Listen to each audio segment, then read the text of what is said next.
Halo geng, apa kabar semuanya? Semoga sehat selalu ya. Kali ini kita bahas film bergenre action asal Korea Selatan, menceritakan tentang anak konglomerat yang tak bisa tersentuh hukum karena kekuatan uangnya. Kisahnya berawal di Seoul, Korea Selatan. Hari itu di sebuah tempat penjualan mobil second, datanglah dua detektif polisi bernama Seo dan Bong pura-pura membeli mobil di sana. 안녕하세요. 사장님 아니면 사모님. Niat mereka membeli mobil guna melacak kasus curanmor yang makin marak belum lama ini. Singkatnya, setelah berkeliling, keduanya pun membeli mobil yang dicurigai sebagai hasil pencurian geng.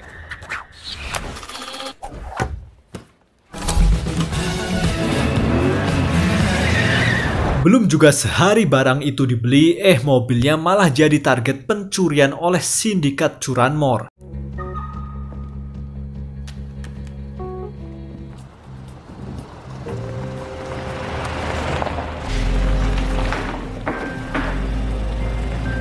Detektif Seo yang sudah memprediksi akan hal ini ternyata sudah menyusup di dalam bagasi mobil tersebut. Mengetahui aksinya ketahuan pihak kepolisian, para tersangka coba membela diri dan inilah hasilnya.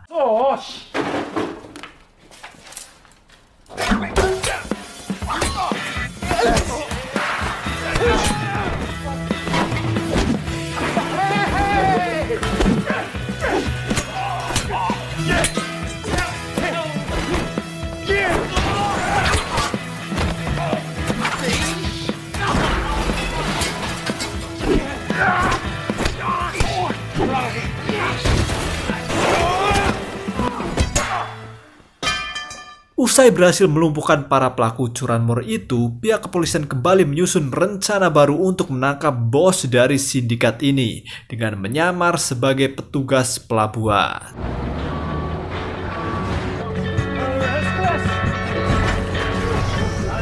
도트라 너무 서두르지 말고 지금 비공개 들어가니까.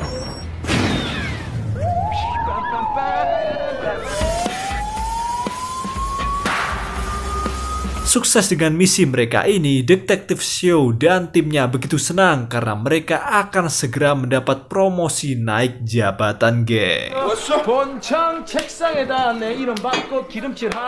Cerita pun beralih di sebuah perusahaan ekspor-impor bernama Shinjin Company. Seorang anak dari CEO perusahaan itu bernama Joe hendak pergi menghadiri meeting bulanan nih. Di tengah perjalanan, ia melihat seorang karyawannya bernama Bae bersama anaknya melakukan aksi mogok kerja di depan kantornya karena Bae tidak terima dipecat secara sepihak geng. Disitulah Joe menyuruh asistennya bernama Choi untuk membawa Bae menghadap. 잘 못하면 힘들어요. 말 새나가지 않게 내부에서 해결합시다. Singkatnya, Bae yang sudah menghadap Joe dipertemukan dengan sang mandor bernama John yang telah memecatnya. Joe pun memerintahkan Bae dan John untuk saling baku hantam.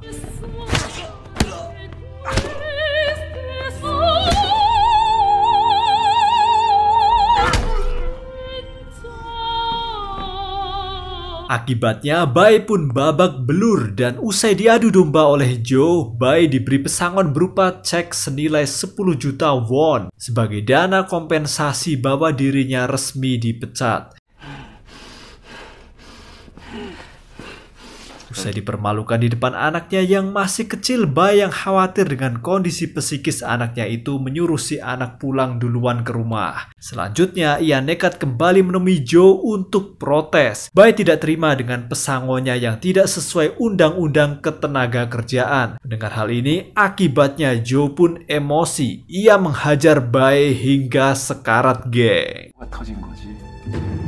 Takut aksinya ketahuan polisi, Joe menyuruh Choi dan anak buahnya untuk merekayasa kejadian ini seolah-olah seperti aksi bunuh diri. Tak lama berselang, berita ini jadi viral setelah Bae masuk rumah sakit geng. Atas dasar kemanusiaan, Detektif Seo selaku perwakilan polisi setempat sukarela menjenguk Bae di rumah sakit. Di sana ia menyadari ada kejanggalan dalam kasus percobaan bunuh diri ini. Tidak percaya begitu saja, Detektif Seo lantas mengorek informasi pada anaknya Bae yang masih kecil. Maka terungkaplah fakta baru jika Bae telah dipukuli hingga babak belur menurut kesaksian anaknya ini. 맞아? 아빠가 맞았어? 잘못한 것도 없는데 왜 맞아요? Meski kasus ini bukanlah kuasanya, Detektif Seo diam-diam melakukan misi ilegal guna mengusut kasus ini atas nama keadilan. Singkatnya, Detektif Seo nekat menyusup ke TKP. Di sana ia memaksa untuk bertemu Joe, sang direktur perusahaan Shinjin Company. Namun justru Choi, si asistennya yang nongol dan berusaha menutupi kejahatan bosnya itu, geng.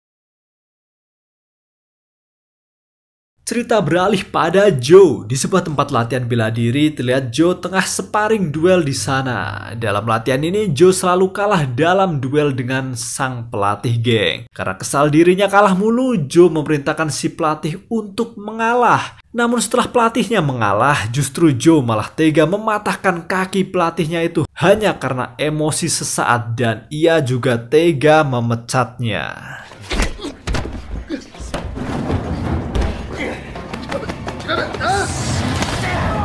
Kita lanjut malamnya. Terlihat Choi, asisten Joe, yang menyadari bosnya dalam ancaman pidana, sengaja menyuap kepolisian yang berwenang atas kasus Bae dengan sejumlah uang cash agar kasus ini ditutup sebagai aksi bunuh diri. Belum cukup sampai di situ, esoknya Choi juga menyuap istri Detektif Seo agar ia mau membujuk suaminya untuk menghentikan penelusuran fakta atas kasus Bae. Tentu sebagai istri polisi yang jujur, ia menolaknya dengan tegas dan justru melaporkan hal ini pada sang suami.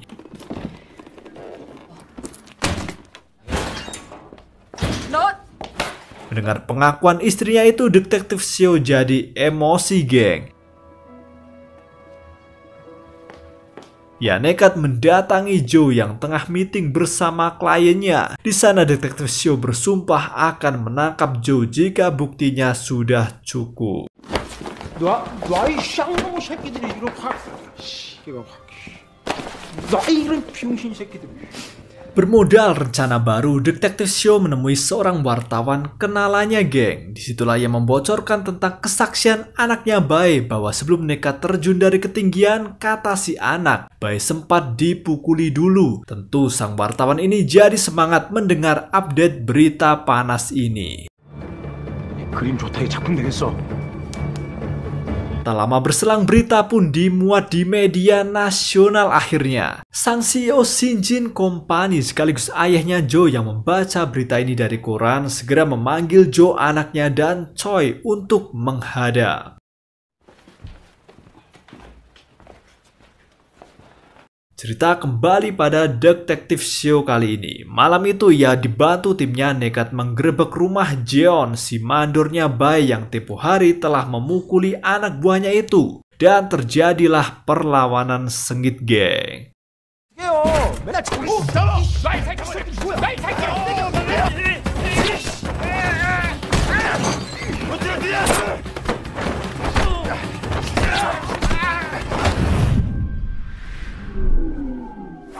Akibat aksi penggerbekan ini, salah satu rekan polisi tertusuk pisau. Sang komandan polisi yang mengetahui anak buahnya masuk rumah sakit jadi emosi. Secara resmi dirinya menyatakan bahwa kasus ini dinyatakan menjadi penyerangan terhadap kepolisian.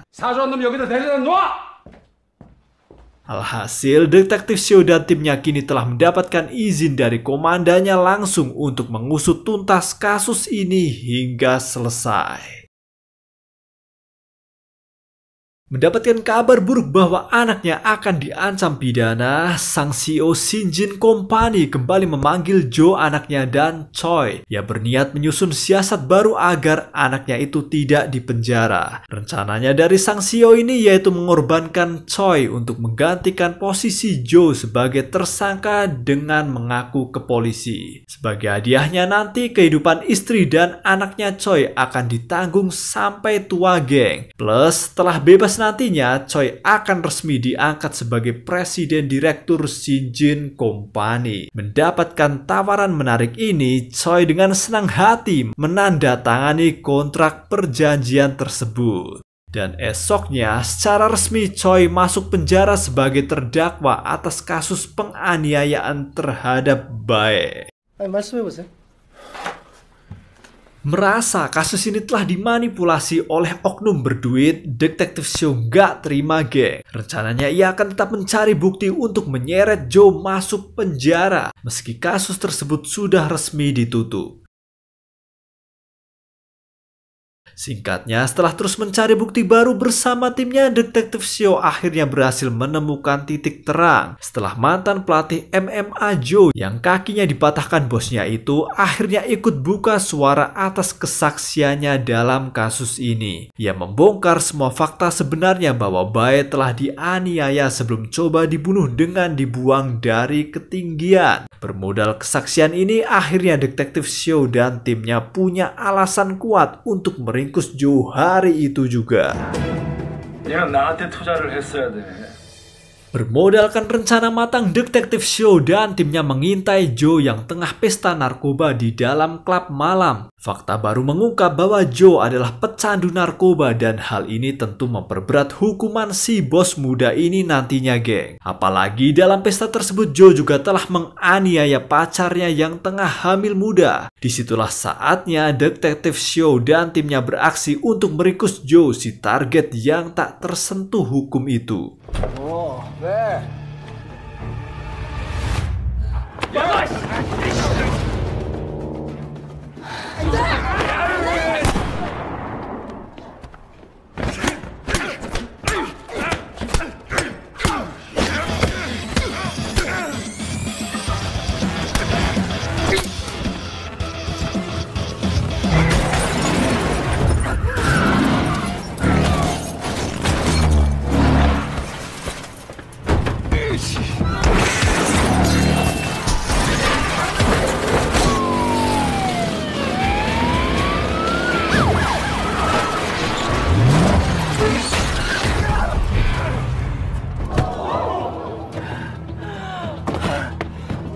Dalam pengejaran ini, awalnya Detektif Xiu mengalah karena bagaimanapun juga polisi dilarang menangkap warga sipil menggunakan kekerasan. Namun setelah ia terus diajar, disitulah Detektif Xiu akhirnya punya alasan kuat bahwa Joe telah melakukan tindakan kriminal baru dengan menyerang petugas.